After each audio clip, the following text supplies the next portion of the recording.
They laughed at the idea. Touchscreen phones? Please, said one of Nokia's top engineers in 2006, slamming a thick, black prototype on the table. No one wants to smear fingerprints on glass. Across the table, another executive nodded. People want buttons. Real buttons. That's what makes a phone feel premium. They didn't know it yet, but that meeting was the beginning of the end for Nokia, the company that once defined the word phone. Because while they were laughing, somewhere in California, a man named Steve Jobs was holding a small rectangular device and telling his team, "This changes everything." And he was right. There was a time when if you had a Nokia, you were the king of the world. The ringtone? Legendary. The build? Indestructible. The snake game? Addictive. But behind that iconic blue logo was a company slowly choking on its own success, too proud to see the future coming right at it. So, what really happened? How did the biggest phone company on Earth, a company so powerful that it once sold 40% of all mobile phones in the world, lose everything within just a few years? Let's rewind. It's 1999. The world is about to enter a new millennium. Everyone's talking about Y2K, about the internet, about how technology is going to change everything. And in the middle of it all, in a quiet town in Finland, Nokia is printing money. They had done what no one else could. They made mobile phones cool, reliable, and global. From construction workers to CEOs, everyone had one. Their slogan? Connecting people. And it wasn't just marketing, it was true. But deep inside Nokia's headquarters, something else was growing: arrogance. The engineers who built the phones were treated like gods. They had created the 3310, the phone so tough it could survive a nuclear blast, or at least a fall down 3 flights of stairs. Nokia thought it was untouchable. They didn't know it then, but that arrogance, that quiet, invisible confidence, was what would eventually crush them. Inside Nokia's boardrooms, there was a kind of calm pride that came from being number one for too long. Every chart, every report, every quarterly review pointed to the same truth: Nokia ruled the world. And when you rule the world, you stop imagining it could change. That meeting, the one where engineers laughed at the idea of touchscreens, wasn't special. It was just another day at Nokia's headquarters in Espoo, Finland. Dozens of similar meetings had already happened. Someone would bring up a new idea, something bold or unusual, and before it could even be explored, someone higher up would chuckle and say, "That's not what people want." They said it with confidence, not ignorance. Because for years, Nokia's instincts had been right. They knew their customers better than anyone, or at least they thought they did. To them, the future wasn't touchscreens or apps or fancy software. The future was better batteries, clearer calls, tougher shells. Nokia believed people loved their phones for what they already were, not for what they could become. That belief was their comfort zone. And their comfort zone became their trap. There was once a kind of magic in owning a Nokia phone. Pulling it out of your pocket felt powerful.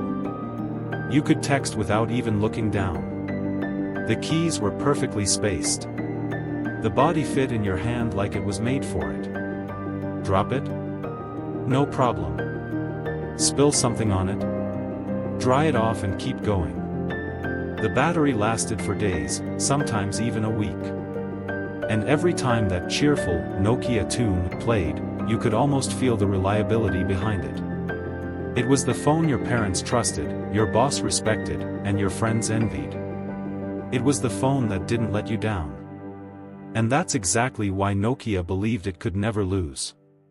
They had built something so sturdy, so timeless, that even they started to believe it was unbreakable. But success has a funny way of blinding people. The higher you climb, the harder it is to notice the ground shifting beneath your feet. In those late 90s years, Nokia's empire stretched across the world. Their phones were everywhere, in the hands of taxi drivers, teenagers, business executives, even world leaders. You could walk into a market in Lagos, a cafe in London, or a boardroom in New York, and you'd hear the same ringtone echo from someone's pocket. Nokia had become more than a brand, it was part of culture itself. They were producing tens of millions of devices each year, introducing sleek new designs that made other companies look outdated overnight. The 3210. The 3310. The 8210. Each model came with just enough improvement to make people upgrade, but never so much that it risked changing what made a Nokia feel like a Nokia. Inside the company, that formula was sacred. Don't mess with what works, became an unspoken rule. And for a while, it did work. But the danger of being perfect at what you do, is that you forget to imagine what happens when the world stops wanting what you do. Deep inside Nokia's headquarters, that arrogance wasn't loud. It wasn't the kind that made headlines. It was quiet, disguised as confidence. Meetings started with applause for last quarter's results. Managers praised teams for breaking sales records. Employees were rewarded for making safer improvements, not bolder ones. Innovation started to slow down, not because people lacked ideas, but because the system discouraged risk. Why change when you're winning? Why chase a future when the present is still paying the bills? That was the mindset. And it felt right, until it didn't. Because somewhere else, far away from Finland, other people were dreaming differently. They weren't thinking about making a tougher phone. They were thinking about making a smarter one. But Nokia couldn't see that yet. Still, at the turn of the millennium, Nokia was unstoppable.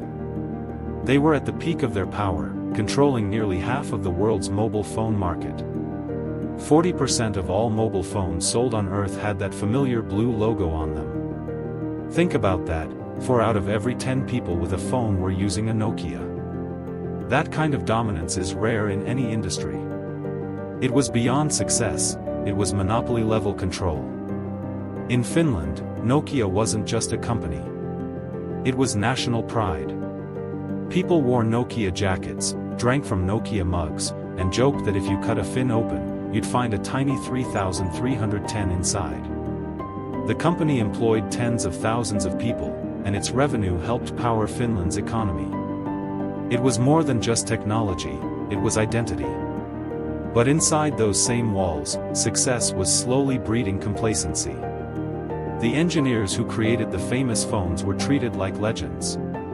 Their offices were decorated with old prototypes, framed covers of tech magazines, and awards from around the world.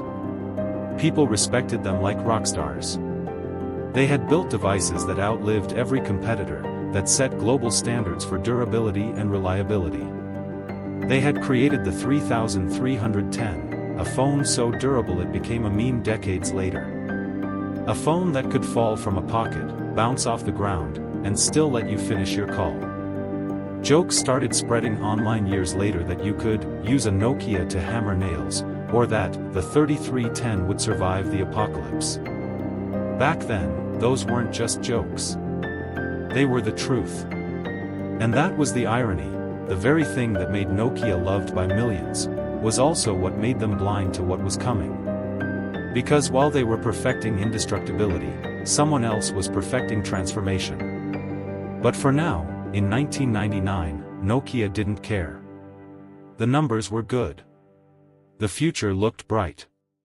And arrogance, that quiet, invisible arrogance, was beginning to write the first line of their downfall. Nokia thought it was untouchable. But the thing about being untouchable is, it makes you blind. In 2004, a young team of developers inside Nokia pitched a wild idea, a phone with a full touchscreen, no buttons, just a big piece of glass. It was called Project Meltemi. The presentation was quiet. A few executives leaned back in their leather chairs, unimpressed. Touchscreens are a fad, one of them said. They'll never replace physical keys. People need tactile feedback. The idea was shelved. The team disbanded. 2 years later, Apple unveiled the iPhone. When the iPhone came out, Nokia executives weren't worried. In fact, they mocked it. One internal memo even said, "Apple makes toys. We make phones." They didn't understand what was really happening. Apple wasn't just selling a phone. They were selling an experience. The App Store. The sleek design. The feeling of holding the future in your hand. And while Nokia laughed, the world moved on. There's this story from an ex-Nokia employee that still haunts tech circles today. He said that around 2008, Nokia's offices were filled with tension. Teams were fighting each other. The software team blamed the hardware team. The hardware team blamed management. They all saw the ship sinking, but no one could steer it. Symbian, Nokia's operating system, was a nightmare. It was slow, outdated, and built for an era of phones with physical buttons. But upper management refused to change it. When engineers begged to switch to Android, one executive reportedly said, "Google is our competitor, not our partner." So, they stayed with Symbian. And that decision was the bullet that killed them. By 2010, the iPhone was everywhere. Samsung was rising. Android was exploding. And Nokia? Nokia was falling fast. Inside boardrooms, panic spread. The numbers were terrifying. Market share was dropping every single quarter. They tried everything. They launched the N97, supposed to be their iPhone killer. But the software lagged so badly, customers returned it in droves.